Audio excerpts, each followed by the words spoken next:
साथियों RPF constable की अंतिम शिफ्ट अब बाकी है, यानी कि अब साथियों कुछ शिफ्ट ही बाकी हैं और आपका आरपीएफ कांस्टेबल का एग्जाम पूरी तरीके से कंप्लीट हो जाएगा।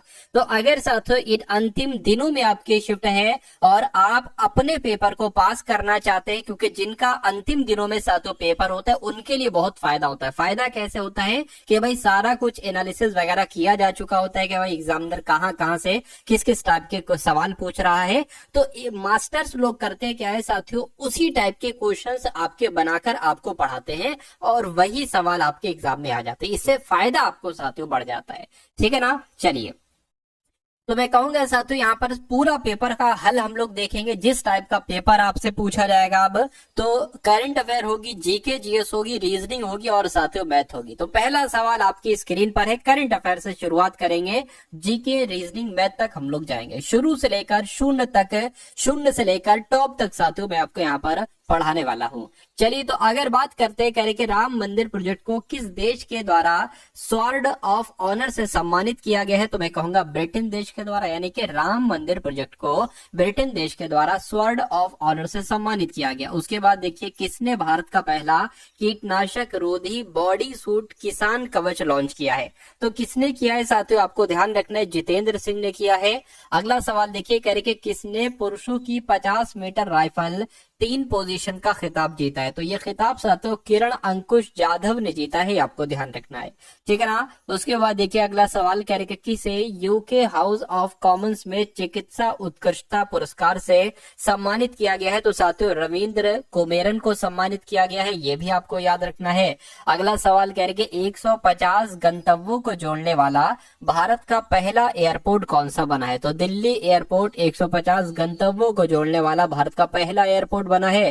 अगला देखिए, कह रहे कि विश्व टेनिस लीग का तीसरा सीजन कहां संपन्न हुआ है, बताइए, तो आबू धाबी में संपन्न हुआ है विश्व टेनिस लीग का तीसरा सीजन। नेक्स्ट नंबर का सवाल देखिए, कहा जा रहा है कि किसे तेलंगाना फिल्म विकास निगम का अध्यक्ष नियुक्त किया गया है, तो दिलराजू इनका नाम है और दिलराजू को ही तेलंगाना फिल्म विकास निगम का अध्यक्ष नियुक्त किया गया है। अगला सवाल आपकी स्क्रीन पर, कह के प्रधानमंत्री मोदी को किस देश का सर्वोच्च सम्मान दिया गया है, तो कुवैत के सर्वोच्च सम्मान से नवाजा गया है साथियों प्रधानमंत्री नरेंद्र मोदी को। वर्ल्ड हॉकी रैंकिंग में भारतीय पुरुष टीम कौन से स्थान पर रही है, तो मैं कहूंगा 5वें स्थान पर रही है। कौन से स्थान पर साथियों, 5वें स्थान पर रही है। अगला सवाल आपके स्क्रीन पर, कह रहे कि किस भारतीय राज्य की 1972 तक नॉर्थ ईस्ट फ्रंटियर एजेंसी के रूप में जाना जाता था, तो यहाँ पर अगर बात करते हैं साथियों, ये आपको भी ध्यान रखना है, जीके के सवाल अब शुरू हो चुके हैं, तो निम्नलिखित में से किस भारतीय राज्य को ये को लिखा हुआ है, किस भारतीय राज्य को, तो मैं कहूंगा अरुणाचल प्रदेश को 1972 तक नॉर्थ ईस्ट फ्रंटियर एजेंसी के रूप में जाना जाता था। सवाल ये बहुत इंपॉर्टेंट है। अगला सवाल देखिए आपके स्क्रीन पर है, ठीक है, यानी कि कौन सा कथन सही है, तो इसमें से कौन सा कथन सही है ये आपसे पूछा जा रहा है। देखिए, गांधी इरविन समझौते की बात करें तो 1926 में हस्ताक्षर किए गए थे, नहीं साथियों 1931 में हस्ताक्षर किए गए थे। साइमन कमीशन की अगर बात करें, ये भारत कब आया था, 1932 में, नहीं साथियों ये तो 1928 में भारत आया था, तो ये भी गलत है, ये भी गलत है। बाल विवाह निरोधक अधिनियम सन 1929 में पारित किया गया था, बिल्कुल सही, ये आपका सही हो जाएगा, सही हो जाएगा, तो यही आपका राइट आंसर हो जाएगा। रॉलेट एक्ट 1919 में पारित किया, नहीं साथियों 1919 में पारित किया गया था, तो जिनका आंसर ऑप्शन नंबर सी के साथ है, तो मैं कहूंगा आंसर आपका बिल्कुल करेक्ट है। अगला सवाल देखिए आपकी स्क्रीन पर है, कह रहे कि नमक आंदोलन कम से कम 3 कारणों से उल्लेखनीय था, निम्नलिखित में से कौन सा उनमें से एक कारण नहीं था, तो कौन सा कारण नहीं था। देखिए, यह पहली राष्ट्रवादी गतिविधि थी जिसमें महिलाओं ने बड़ी संख्या में भाग लिया था, ये बिल्कुल सही है, यानी कि कम से कम 3 जो कारण थे उसमें से एक कारण ये था। भारत की युवा आबादी स्कूलों में जाने लगी, इससे तो कोई संबंध नहीं है भाई, इसका क्या मतलब है। इस आंदोलन से अंग्रेजों को यह महसूस होने लगा था कि उनका शासन हमेशा के लिए नहीं रहता, ये भी बात सही है। इससे महात्मा गांधी को विश्व स्तर पर पहचान मिली, ये बात भी बिल्कुल सही थी। तो कौन सा साथियों कारण नहीं था, ऑप्शन नंबर बी वाला कारण नहीं था, नहीं था, तो यही आपका आंसर हो जाएगा। दांडी यात्रा के संबंध में निम्नलिखित में से कौन सा तथ्य नहीं है, तो कौन सा तथ्य साथियों सही नहीं है, मुझे बताइए। स्वयं सेवक प्रतिदिन 25 मील की यात्रा करते थे, बताइए 25 मील की यात्रा करते हैं, तो ये साथियों सही नहीं लग रहा है। उसके अलावा अगर बात करें 25 मील नहीं बल्कि साथियों 240 मील चलते थे। कितना? 240 मील चलते थे, ये गलत हो जाएगा। 78 स्वयं सेवकों के साथ यात्रा आरंभ हुई थी, बिल्कुल सही। इसका नेतृत्व गांधी जी ने किया था, बिल्कुल सही। ये बात, यात्रा 24 दिनों के लिए चली थी, बिल्कुल सही। यानी कि आंसर आपका जो होगा ऑप्शन नंबर ए के साथ जाएगा। अगला सवाल आपकी स्क्रीन पर है। कहा जा रहा है कि 1929 में सविनय अवज्ञा आंदोलन का जो उद्देश्य था वो क्या था? तो ब्रिटिश सरकार के आदेशों की संपूर्ण अवज्ञा करना, चौरी चौरा की घटना का विरोध करना, ब्रिटिश सरकार के आदेशों की आंशिक अवज्ञा करना, ये सुनिश्चित करना कि सभी नागरिकों को अधिकार उनके नागरिक अधिकार द्वारा दिए जाते हैं। मैं कहूंगा कौन सा उद्देश्य था? तो ऑप्शन नंबर ए वाला उद्देश्य था। अगला सवाल देखिए, कह रहे कि जॉर्ज लेमेंट्रे का संबंध किस क्षेत्र से जुड़ा हुआ है? तो इनका संबंध बिग बैंग की सिद्धांत से जुड़ा हुआ है, महाविस्फोट के सिद्धांत से जुड़ा हुआ है। तो जिनका आंसर ऑप्शन नंबर ए है तो बिल्कुल करेक्ट हो जाएगा। अगला सवाल आपकी स्क्रीन पर, कह रहे कि अफ्रीका में स्थित किलिमंजारो का नाम है। तो ये एक तरीके से अगर बात करें एक ज्वालामुखी पर्वत है। क्या है साथियों? ये एक ज्वालामुखी पर्वत है, आपको ध्यान रखना है। अगला देखिए, कह रहे कि प्रसिद्ध लैंडमार्क ओंटारियो झील और इरी झील के बीच स्थित है। तो किसके झील स्थित है साथियों? ये नियाग्रा प्रपात के बीच ये झील स्थित है, आपको ध्यान रखना होगा। अगला देखिए, कहा जा रहा है कि मोरक्को और स्पेन को विभाजित करने वाला जल डमरू मध्य का नाम बताइए। साथियों मैं आपसे रिक्वेस्ट करूंगा कि वीडियो अगर अभी तक आपने लाइक नहीं की तो वीडियो को लाइक कर दीजिए, और अगर चैनल पर आप लोग नए हैं तो साथियों चैनल को जरूर सब्सक्राइब आप लोग कर दीजिए, ठीक है ना? क्योंकि आपका एक लाइक हमें बहुत मोटिवेट करता है और अगली शिफ्ट के लिए जो पेपर तैयार करते हैं उसमें और भी ज्यादा मेहनत करते हैं। इसलिए साथियों चैनल पर नए हैं तो चैनल को सब्सक्राइब कर दीजिएगा, ठीक है ना? चलिए, मोरक्को और स्पेन को विभाजित करने वाले जल डमरूबंध की अगर बात करें तो जिब्राल्टर जल डमरूबंध आपका बिल्कुल सही जवाब हो जाएगा। अगला सवाल देखिए, कह रहे कि ऑस्ट्रेलिया का सबसे अधिक घनी आबादी वाला शहर कौन सा है? तो कौन सा है साथियों? सिडनी है। ऑस्ट्रेलिया का सबसे घनी आबादी वाला शहर कौन सा है? सिडनी है। उसके बाद देखिए अगला सवाल, कह रहे कि श्रीलंकन राष्ट्र की पहली राजधानी क्या थी बताइए। तो अनुराधापुरा थी। क्या थी साथियों? श्रीलंकन राष्ट्र की पहली राजधानी अनुराधापुरा थी। निम्नलिखित में से किस शहर को ब्लू सिटी के नाम से जाना जाता है साथियों बताइए। तो ब्लू सिटी की अगर बात करें, जोधपुर को साथियों ब्लू सिटी कहा जाता है। जयपुर की अगर बात करते हैं तो साथियों पिंक सिटी कहा जाता है। क्या? पिंक सिटी की अगर बात करें साथियों जयपुर को कहा जाता है। अजमेर की अगर बात करते हैं साथियों राजस्थान का हृदय कहा जाता है। आपको ध्यान रखना है कि राजस्थान का हृदय किसे कहा जाता है साथियों? तो अजमेर को कहा जाता है, और जोधपुर को ब्लू सिटी कहा जाता है। और बीकानेर की अगर बात करें तो इसको तो साथियों ऊंटों का देश कहा जाता है। क्या? ऊंटों का देश किसे कहा जाता है? तो बीकानेर को कहा जाता है। अगला सवाल आपकी स्क्रीन पर है, कह रखे इनमें से कौन सी नीलगिरी पहाड़ियों की सबसे ऊंची चोटी है? तो अगर बात करते हैं साथियों डोडा बेट्टा, तो डोडा बेट्टा नीलगिरी पहाड़ियों की सबसे ऊंची चोटी है। अगला सवाल देखिए, कह रखे दक्षिण भारत में स्थित इनमें से कौन सी पहाड़ी चोटी का नाम डोडा बेट्टा है? तो अगर बात करते हैं साथियों नीलगिरी पहाड़ी आपका सही जवाब हो जाएगा, ठीक है। अगला देखिए, कहा जा रहा है कि मुरादाबाद, क्या अब यहाँ पर खाली जगह है, मुरादाबाद तांबे की कारीगरी के लिए प्रसिद्ध है और दुनिया भर में हस्तशिल्प उद्योग की एक अपनी जगह बनाई है, या हीरे के लिए प्रसिद्ध है, इस्पात या पीतल? मैं कहूंगा साथियों मुरादाबाद तो पीतल के लिए प्रसिद्ध है और दुनिया भर में हस्तशिल्प उद्योग की अपनी जगह बनाई है। अगला सवाल आपकी स्क्रीन पर है, कहा जा रहा है कि निम्नलिखित में से किस भारतीय स्टील प्लांट प्रबंधन के लिए प्रारंभ में लिमिटेड की स्थापना की गई थी?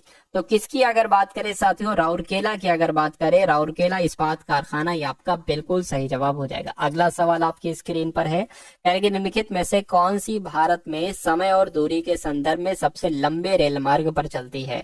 तो मैं कहूंगा विवेक एक्सप्रेस आपका सही जवाब हो जाएगा। उसके बाद देखिए निम्नलिखित में से स्वच्छ भारत मिशन के विषय में क्या सही है? तो 2 अक्टूबर 2015 को लॉन्च किया गया था, 2 अक्टूबर 2014 को लॉन्च किया था, ये तो गलत है। उत्तर पूर्वी राज्य इस मिशन के हिस्से नहीं थे। क्यों नहीं थे भाई? इसे संपूर्ण स्वच्छता प्राप्त करने के लिए लॉन्च किया गया था, ये बिल्कुल साथियों सही हो जाएगा। तो ये सही हो जाएगा, तो यही आपका क्या हो जाएगा? यही आपका राइट आंसर हो जाएगा। उसके बाद देखिए अगला सवाल, कह कि अपनी प्रमुख योजना स्वच्छ भारत मिशन के माध्यम से भारत सरकार का लक्ष्य का निर्माण करना है। तो प्रदूषण मुक्त वातावरण बनाना है। क्या? प्रदूषण मुक्त वातावरण बनाना है, आपको साथियों ध्यान रखना है। अब उसके बाद अगर यहाँ पर साथियों हम लोग बात करें तो रीजनिंग के सवाल शुरू हो चुके हैं। तो देख लीजिए साथियों, रीजनिंग के इस टाइप के सवाल आपके एग्जाम में पूछे जा रहे हैं। चलिए भाई, डब्लू टी का भाई है, तो जैसा जैसा जो जो कहा जा रहा है ना वो साथियों आप करते जाइए। तो डब्लू जो है ना, डब्लू ये टी का भाई है, टी ये हो गया, डब्लू भाई हो गया, भाई हो गया तो भाई के लिए प्लस, और बहन होती तो उसके लिए माइनस लगा देते हैं। यानी कि जिसकी केवल एक बहन एन है। अब किसकी केवल एक बहन एन है साथियों, तो मैं कहूंगा साथियों बाद वाले के लिए कहा जा रहा है टी, टी की केवल एक बहन एन है तो माइनस लगा देंगे हम। इतनी बात समझ में, इतनी बात क्लियर है? अगर क्लियर है तो बहुत अच्छी बात है। यानी कि इन डब्लू की बेटी से क्या संबंधित होगा, देखिए फिर से एक बार देखिए जरा। टी का भाई डब्लू हो जाएगा, टी का भाई डब्लू हो जाएगा जिसकी केवल एक बहन एन है, जिसकी केवल एक बहन एन है, ठीक है, जिसकी केवल एक बहन एन है। कह रहे कि एन का डब्लू की बेटी से क्या संबंध। अच्छा, डब्लू की बेटी, डब्लू की बेटी मान लीजिए कोई होगी, डब्लू की बेटी हो गई, ठीक है। एन का डब्लू की बेटी से क्या संबंध है, तो डब्लू की बेटी क्या कहेगी एन को, ये क्या कहेगी भाई साहब बताइए। ये पिताजी हो गए। अरे भाई पिताजी के, ठीक है ना, पिताजी की बहन को क्या कहा जाता है, बुआ कहा जाता है। तो बुआ कौन से ऑप्शन में है, ऑप्शन नंबर बी वाले में है भाई। बहुत बढ़िया, वेरी गुड क्लास। अब अगला सवाल देखिए साथियों, कथन यहाँ पर आपको दिए गए हैं। कथन कहाँ पर है भाई साहब, कथन आपके ये है और तर्क आपका ये है। पहला तर्क ये है और दूसरा तर्क ये है। कथन के अनुसार बताना है कि कौन सा तर्क यहाँ पर सही है, कौन सा तर्क यहाँ पर गलत है। चलिए देखिए, यानी कि क्या सभी बैंकिंग प्रौद्योगिकी पर प्रतिबंध लगा दिया जाना चाहिए, ये मैं आपसे पूछ रहा हूँ। क्या सभी ई बैंकिंग प्रौद्योगिकी पर प्रतिबंध लगा दिया जाना चाहिए, तो एक तो कह रहा है कि हाँ लगा दिया जाना चाहिए। क्यों, क्योंकि इससे बहुत साइबर धोखाधड़ी होती है। तो ये बात तो सही, देखिए साइबर धोखाधड़ी तो होती है कहीं ना कहीं, ठीक है। तो ये मजबूत हो जाएगा, ठीक है, मजबूत हो जाएगा। क्योंकि ये जो रीजन दे रहा है ना कि ई बैंकिंग प्रौद्योगिकी, तो ये बात तो बिल्कुल सही है। अगर ये गलत होती या कमजोर होती तो हम इसको गलत कर सकते थे। यानी कि नहीं, सभी ई बैंकिंग प्रौद्योगिकी पर प्रतिबंध नहीं लगाना चाहिए। कह रहे हैं कि इससे लेन देन में देरी होगी। अगर हाँ बंद कर दोगे तो फिर लेन देन में देरी होगी अगर हाथ से किया जाता है। तो मैं कहूंगा ये भी कहीं ना कहीं सही है। तो तर्क एक और दो दोनों मजबूत हैं, दोनों मजबूत हैं, तो ऑप्शन नंबर बी हो जाएगा। अगला सवाल आपकी स्क्रीन पर फिर से आपके सामने क्या कथन है और साथियों पहला तर्क है और दूसरा तर्क है। तो बताइए कौन सा तर्क सही है, कौन सा तर्क साथियों कमजोर है। यानी कि क्या बहुत से त्योहारों की छुट्टियों को प्रतिबंधित किया जाना चाहिए, जैसे कि होली है, दिवाली है, ईद है, इन त्योहारों की छुट्टियों को क्या बंद कर दिया जाना चाहिए सरकार के द्वारा। तो एक बंदा कह रहा है कि हाँ भैया बंद कर दो। क्यों, क्योंकि यह व्यापार और अर्थव्यवस्था को प्रभावित करता है। हाँ ये तो बात सही है, छुट्टियां हो जाएंगी, ठीक है, तो व्यापार भी भाई कम हो जाएगा, और व्यापार कम होगा, पैसा कम आएगा, अर्थव्यवस्था में फिर दिक्कत पड़ेगी। तो ये तर्क मजबूत है। कह रहे कि नहीं भैया छुट्टी पर बैन न लगाना। क्यों, क्योंकि लोगों की धार्मिक भावना प्रभावित होगी। ये बात तो बिल्कुल सही है, ठीक है। अगर भाई छुट्टी नहीं करोगे तो फिर धार्मिक भावना तो दिक्कत पड़ेगी फिर। तो ये तर्क भी साथियों मजबूत है। तो मैं कहूंगा तर्क एक और दो दोनों मजबूत हैं, ऐसा ऑप्शन नंबर बी में लिखा हुआ है।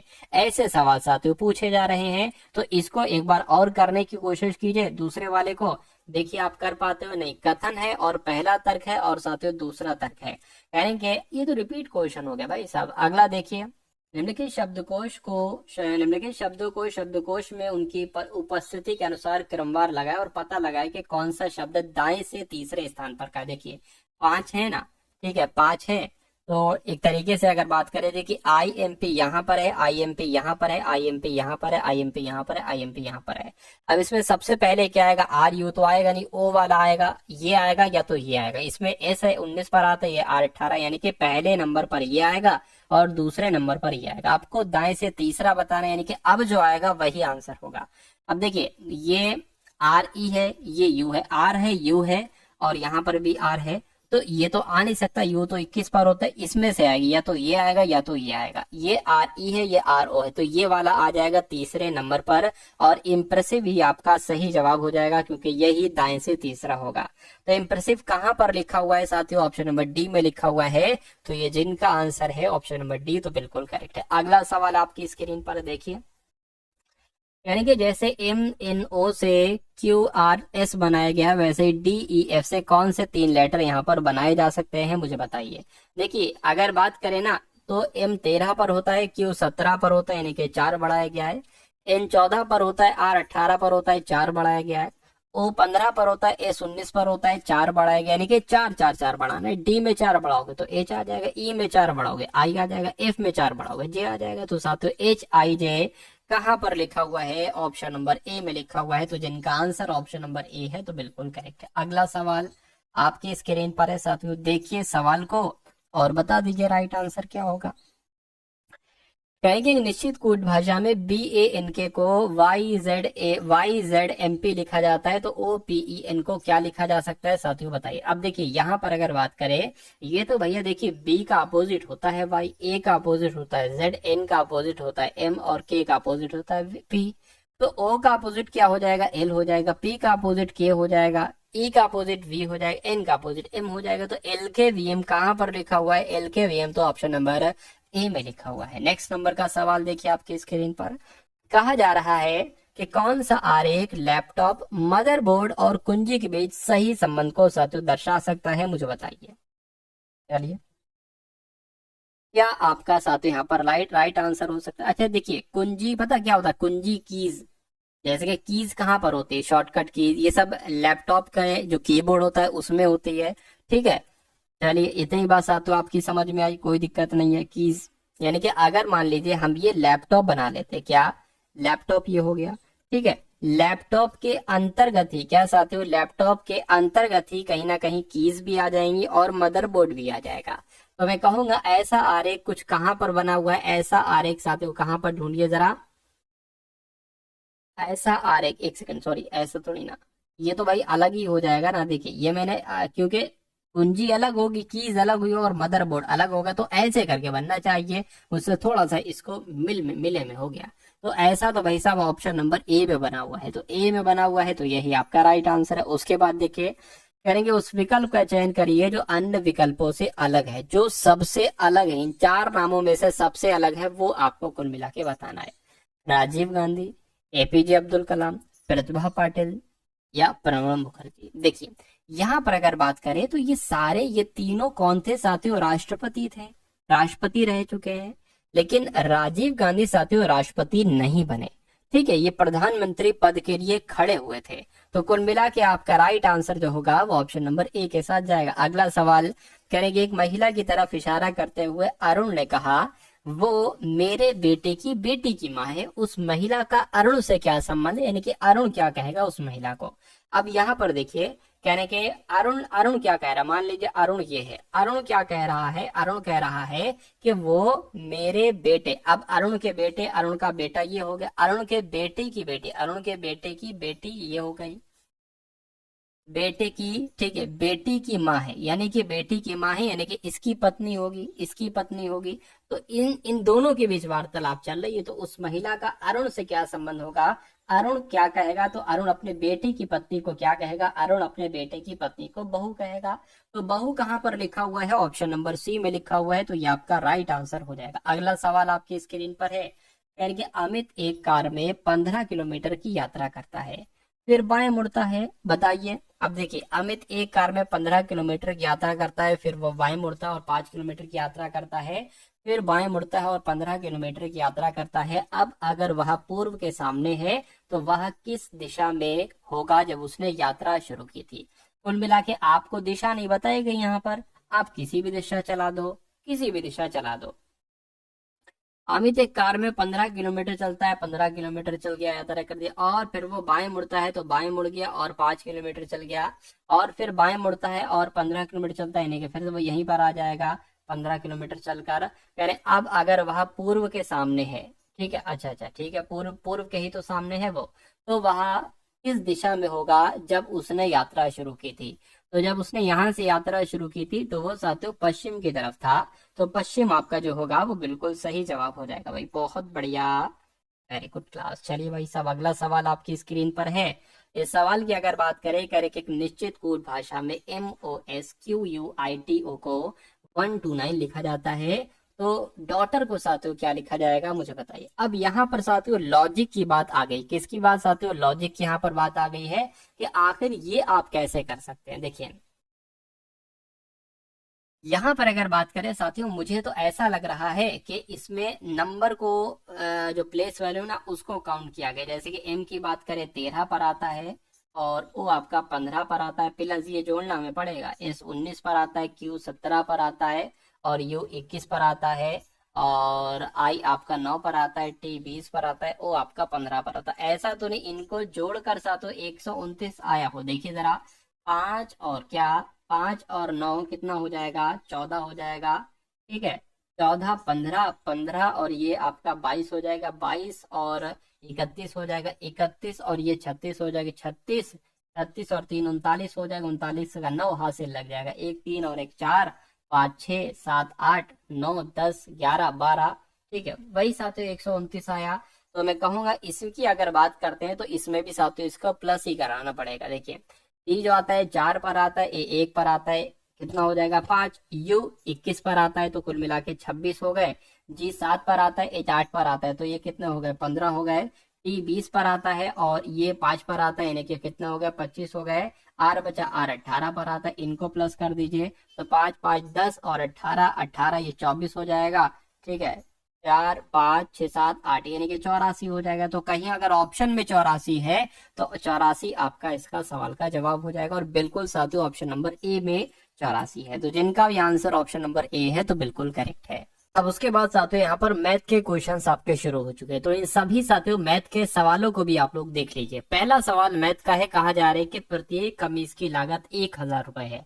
यानी कि कोई कमीज है, एक कमीज कितने रुपए की है, 1000 रुपए की, और उसे 2000 रुपए में बेचता है, यानी कि 1000 रुपए की है, 2000 रुपए में बेचता है, तो साथियों उसका लाभ कितना हुआ, उसका लाभ साथियों 1000 रुपए का हुआ। यानी कि 13 कमीजों के सौदे में उसको कितना लाभ होगा। भाई एक कमीज पर 1000 रुपए बच रहे हैं तो 13 कमीजों में 13,000 रुपए बचेंगे, तो ये तो लाभ हो गया। इसको प्रतिशत में बदलने को कह रहे हैं 13,000 को, इसलिए 100 से गुणा कराइए और नीचे क्या आ जाएगा, नीचे 13 कमीजें कितने की होंगी साथियों, एक कमीज जब साथियों 1000 की है तो 13 कमीजें 13,000 रुपए की होंगी। तो कितने का प्रॉफिट निकलेगा साथियों, 100% का प्रॉफिट निकलेगा। 100% कहां पर लिखा हुआ है, ऑप्शन नंबर सी में लिखा हुआ है। अगला सवाल देखिए आपके स्क्रीन पर है। इस सवाल की अगर बात करें करके 40 लड़कों से, क्या 40 लड़कों से समवस्त एक स्कूल बस सैर के लिए निकली।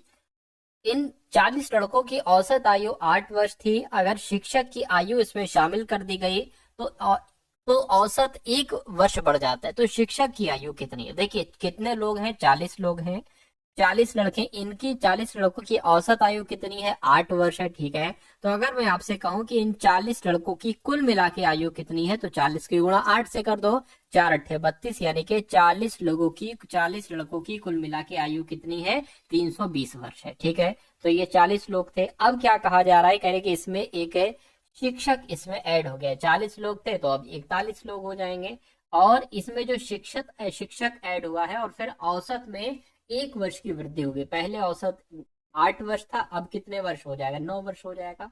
तो अगर मैं आपसे कहूं कि ये 40 स्टूडेंट प्लस एक लड़का, इनकी कुल मिला के आयु का योग कितना होगा, तो 41 की गुणा 9 से कर दो, 9 एकम 9, 9 चौक 36 हो जाएगा। यानी कि 320 ये बच्चों की आयु है, और इसमें शिक्षक की आयु मिला दोगे तो 320 से 369 हो जाएगी।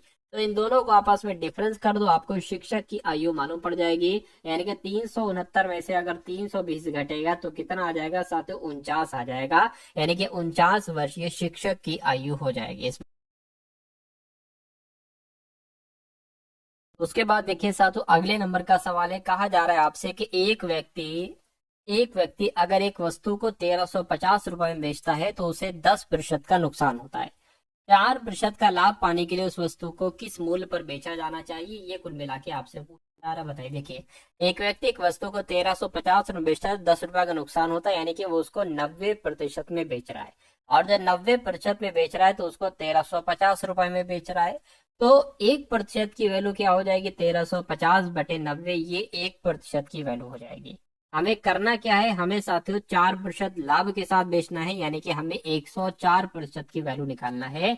तो इसके भी हम साथियों 104% की 104 से यहाँ पर गुणा कर देंगे।